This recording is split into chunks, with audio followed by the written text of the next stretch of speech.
Hey everyone, this is the Millionaire Hippies podcast with your host, Shikha, where we chat about spirituality, business, and health.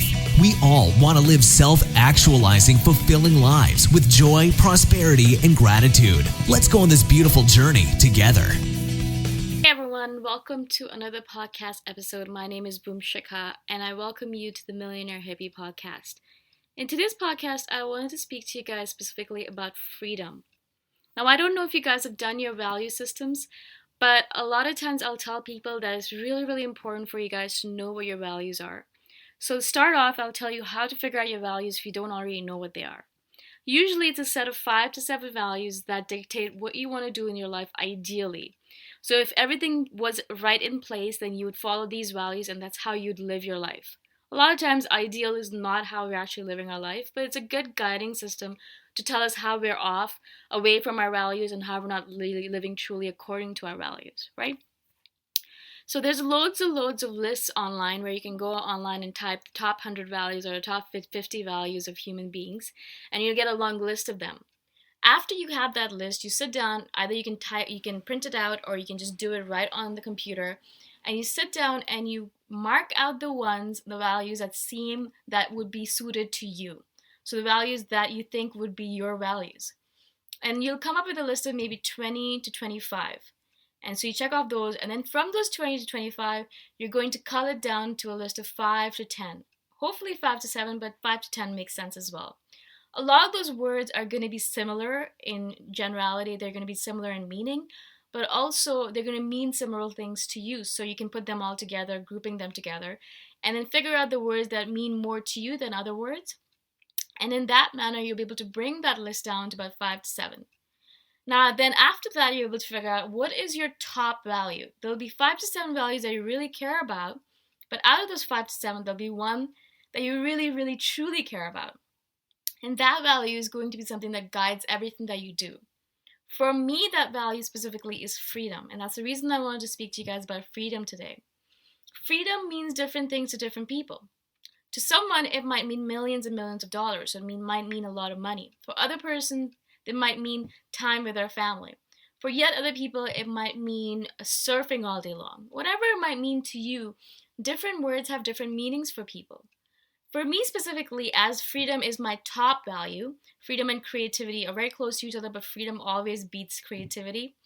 Because freedom is such an important value for me, a lot of my time and energy is spent in figuring out how can I get more free? How can I bring more freedom into my life? How can I be more free in my thoughts, in my body, in my life, in everything that I do? And that is my constant quest with my life, is how do I bring more freedom into my life? For me, freedom means something very specific. For me, freedom is time affluence and the ability to do with my time and money and efforts as I wish. So spending time with the people that I like, spending money on the things I like, spending my time in the country that I like, spending my money and time in the space that I like, and all of that stuff. Mostly it has to do with time affluence, has to do with the fact that I want to be able to spend my time the way I want to spend it, with the people I want to spend it, in the country that I want to spend it. That's freedom to me. That's truly freedom to me. It doesn't have a lot of other peripherals associated with it, like money or bodies or fitness or whatever it might be. But for me, time affluence is one of the most important things that I've garnered and gained through my online business. And perhaps that's important to you as well. I have no idea where you're coming from. But that's something that you have to figure out on your own as well. What are your values? What is your value system? What are the 5 to 7 values that you really, really judge your life by?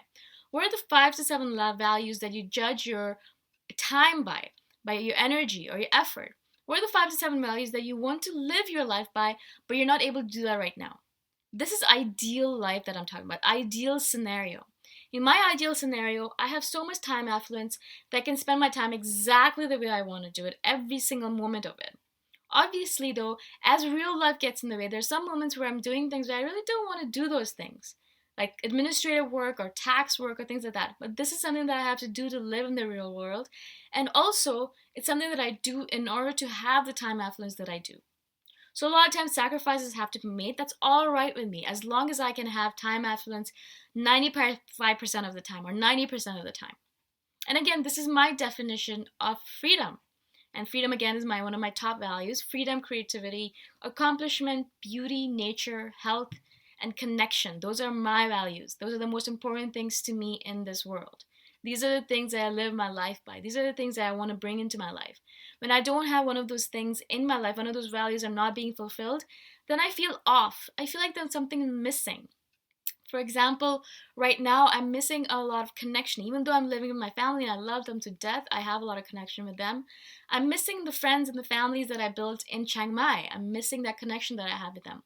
Even though I talk to them online, it's just not the same as talking to someone face to face, obviously. So I'm missing that connection in my life, and I know that once I go back to Chiang Mai, I'll have built that again, and I won't be missing it anymore. So it's just a temporary thing for me, and as long as it's temporary, it's just a sacrifice I'm making for right now, that's totally fine with me. When it becomes something that happens for a long period of time, then I have an issue with it, and then I'll start fixing it in a manner that I can come back to my balance, come back to my central place where I feel like everything's grounded and I'm living the way that I want to live it. So that's how my value system works.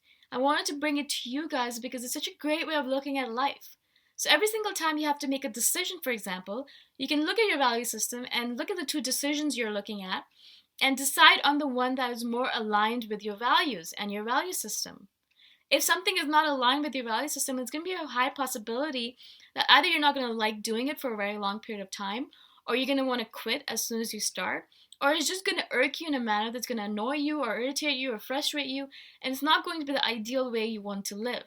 So a lot of times it's easier and better to just go from the beginning, look at our value system, and use our value system to build our life in the best possible manner,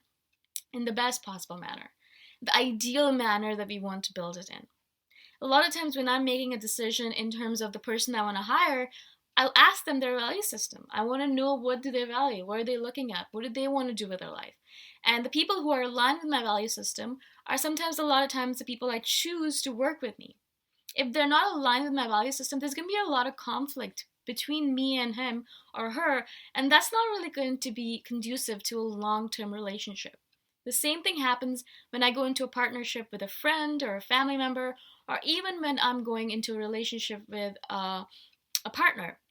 That stuff has to have values associated with it. A lot of times I've gotten into relationships with people in the past who've been completely misaligned with my values, and when I was with them, I didn't really feel right about it. Even though there was lust or there was love or whatever it might be, even though there was a lot of that emotion, there was not a value system alignment. And a lot of times I think the reason that the relationship failed was because of that misalignment.